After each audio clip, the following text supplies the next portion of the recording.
اللہ تعالیٰ کے نیک بندے، نیکی دو چیزوں کا نام ہے، عقیدے میں توحید راسخ ہو اور اعمال میں سنت ہو۔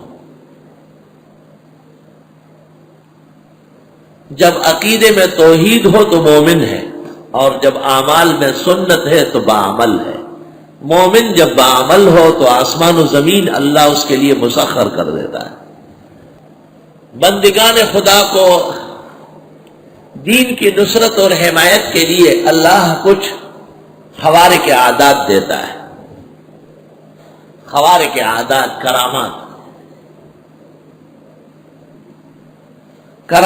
کرامات کے درجے میں ماننا ایمان میں سے ہے، اور اولیاء سے محبت کرنا یہ بھی ایمان کا مقتضا ہے۔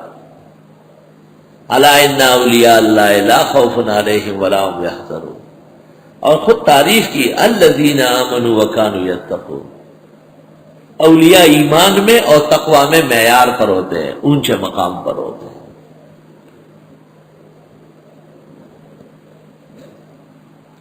اللہ،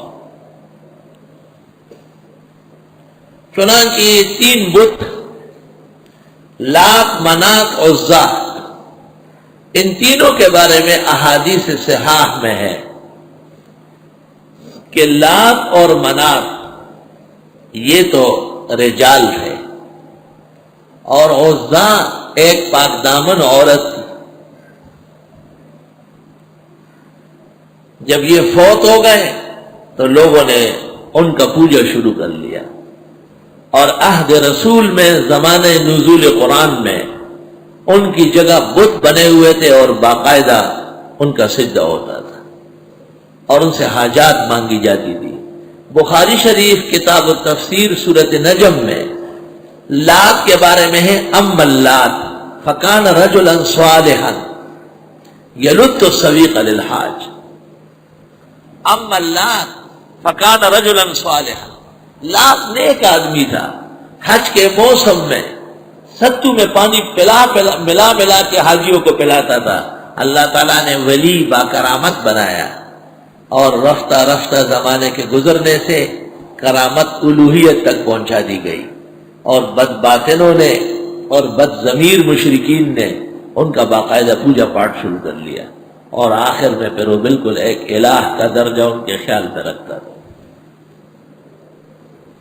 منات کے بارے میں بھی بدرالعینی نے شرح بخاری عمدہ میں لکھا ہے کہ وہ بھی ولی با کرامت، اور عزا پیغمبر کے زمانے میں موجود تھا، اور مشہور تھا کہ وہاں سے آوازیں آتی ہے۔ تو آپ نے صحابہ سے کہا عزا کو توڑنے کون جائے گا؟ خالد بن ولید نے کہا حکم دے دے آپ، میں جاتا ہوں۔ آپ نے کہا جاؤ، تم نے وہاں کچھ بھی دیکھا لیکن اللہ اکبر کہہ کر حملہ کر رہا تھا۔ خالد بن ولید جب وہاں پہنچے تو عزا نے دور سے اس کو للکارا کہ قریب نہ آنا ورنہ تک کے گوٹیاں کر دوں گا۔ خالد بن ولید نے تو ایسا کچا سبق نہیں پڑھا تھا کہ وہ پیچھے ہٹنے والا ہے۔ اس نے کہا بس آج آپ کا خاتمہ ہے، آج جزیرے کو آپ کی نجاست سے پاک کرنا ہے، اور مجھے نبی مرسل نے حکم دے کے بھیجا ہے، میں کیسے پیچھے ہٹوں؟ تو ایک شیرنی کی شکل، بڑے بڑے بال اور دانت باہر نکلے ہوئے سامنے آیا۔ خالد بن ولید نے آنکھیں بند کر کے تلوار سے اس پر حملہ کر لیا۔ تو وہاں بس دھواں اور کچھ گندا پانی وہ نظر آیا، باقی کچھ نہیں نظر، ختم ہو گیا، اور اس جگہ کو ہٹا دیا گیا، مٹایا گیا۔ واپس آ کے حضرت صلی اللہ علیہ وسلم کو واقعہ سنایا، آپ بڑے خوش ہوئے۔ آپ نے فرمایا یہ جنیت تھی، جب آپ نے ایمان و توحید کا حملہ اس پر کر لیا تو ان کی حقیقت سوائے گندے پانی اور دھوئے کے کچھ بھی نہیں، ختم ہو گیا۔ آپ نے فرمایا اب قیامت تک لات و منات و عزا کا کوئی پجاری نہیں آئے گا۔ بالفعل مقابلہ آپ نے معبودان باطلہ کا کیا ہے۔ بعض مبتدئین کہتے ہیں یہ آیتیں تو بتوں کے بارے میں نازل ہوئی ہے، اور بت کیا چیزیں ہیں؟ کانو عبادن صالحین، اللہ تعالیٰ کے پیغمبر کہتے ہیں وہ تو نیک لوگ تھے، جب وہ مر گئے بناؤ علی قبرہم مسجدا، ان کی جگہ یہ سے جگہیں بنا دی گئی، وجعلوا فیہ تیک الصورا، اور یہ تصویریں اور مورتیاں اس میں کھڑی کر دی گئی، اولئک شرار الخلق عند اللہ۔ وہ صرف بت تھے، خالی بت کیسے معبود بن سکتا ہے؟ اس کے پیچھے ایک ولایت کی داستان ہوتی تھی۔ قرآن پاک کہتا ہے ان الذین تدعون من دون اللہ عباد امثالکم، جن کو تم آج پکار رہے ہو مشکل کشا و حاجت روا جان کر، یہ بندے تھے تمہارے جیسے اور کچھ نہیں، مخلوق تھی، اللہ کے نیک بندے تھے۔ یہ نہایت اہم مہم مسئلہ ہے۔ آج بھی جن بزرگوں کو یاد کیا جاتا ہے بدعتی لب و لہجے سے، اور ان سے لوگوں کو ڈرایا جاتا ہے اور ان کی غیر شرعی تعظیم کرائی جاتی ہے، وہ اللہ کے نیک بندے تھے۔ حضرت اقدس شیخ عبد القادر جیلانی اپنے زمانے کے موحد عالم،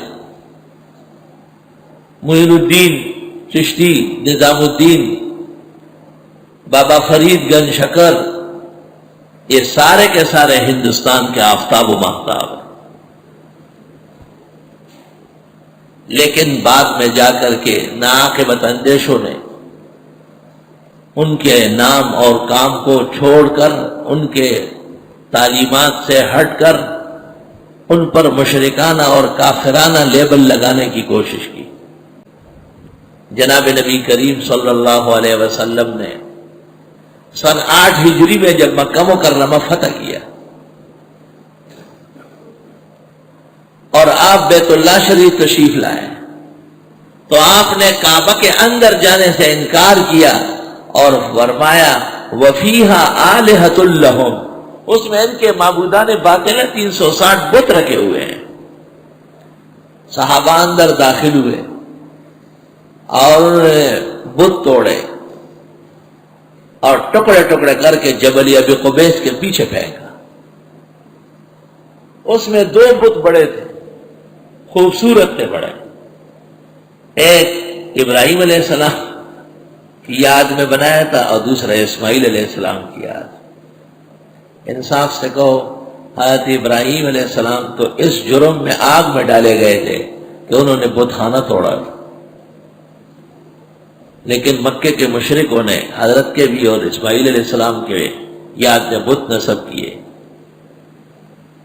آپ نے فرمایا، اور ان کے ہاتھوں میں وہ تقسیم کے درمے تھے جس سے لوگوں کی قسمت تقسیم ہوتی، ہاں نا لا نام، افعل لا تفعل۔ تو آپ نے دیکھ کر فرمایا قاتل اللہ المشرکین انہم علموا ما استقسما بالازلام، مشرکین کو اللہ غارت کرے، ان کو پتہ تھا کہ ابراہیم علیہ السلام اور اسماعیل علیہ السلام نے کبھی بھی لوگوں کی قسمتوں کی تقسیم نہیں کی، لیکن یہ مشرکین نے دونوں بزرگوں پر تہمت لگائی۔